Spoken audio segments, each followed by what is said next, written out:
Good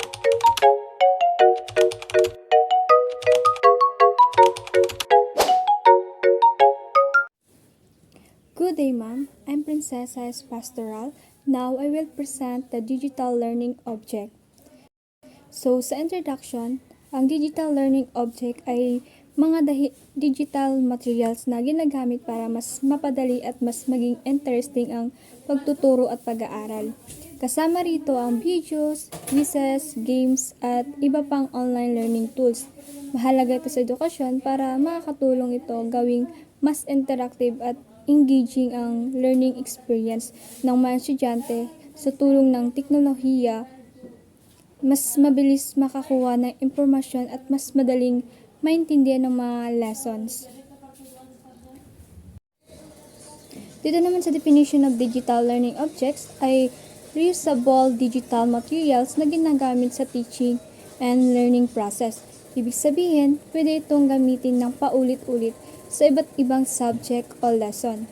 Halimbawa rito ay educational videos, interactive quizzes, simulation, e-books at educational games. Nakakatulong ang mga ito para maging mas enjoyable at effective ang pag-aaral ng student.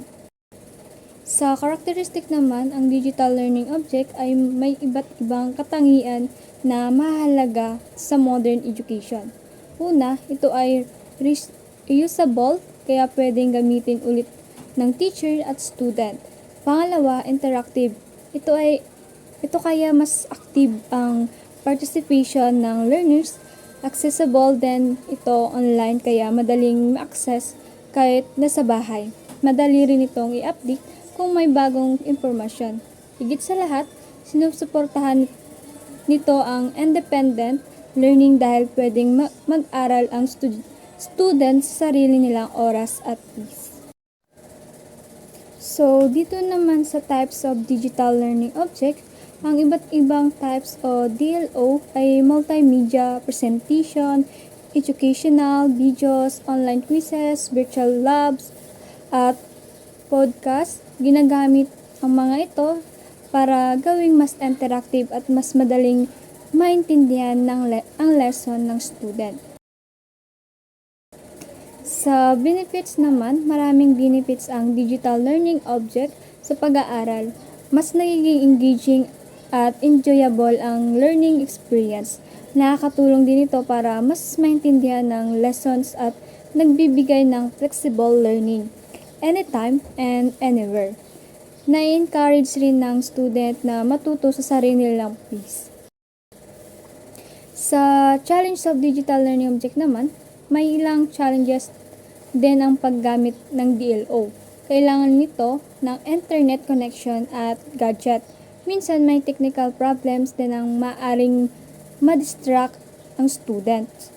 May ibang learners din na nahihirapan gumamit ng technology. And sa application and education naman is ginagamit ang digital learning object sa online classes, blended learning, and distance education. Nakakatulong din ito sa skills training at tutorials para mas mapalawak ang kaalaman ng skills ng student. And sa conclusion naman, ito ay nagpapakita na ang digital learning object o DLO ay malaking tulong sa modernong edukasyon dahil dito mas nagiging interactive, flexible at effective ang pag-aaral. Nakakatulong ito sa mga guro para mas madaling pagturo at sa mga estudyante naman para mas maintindihan at ma-enjoy ang lesson gamit ng digital materials at technology.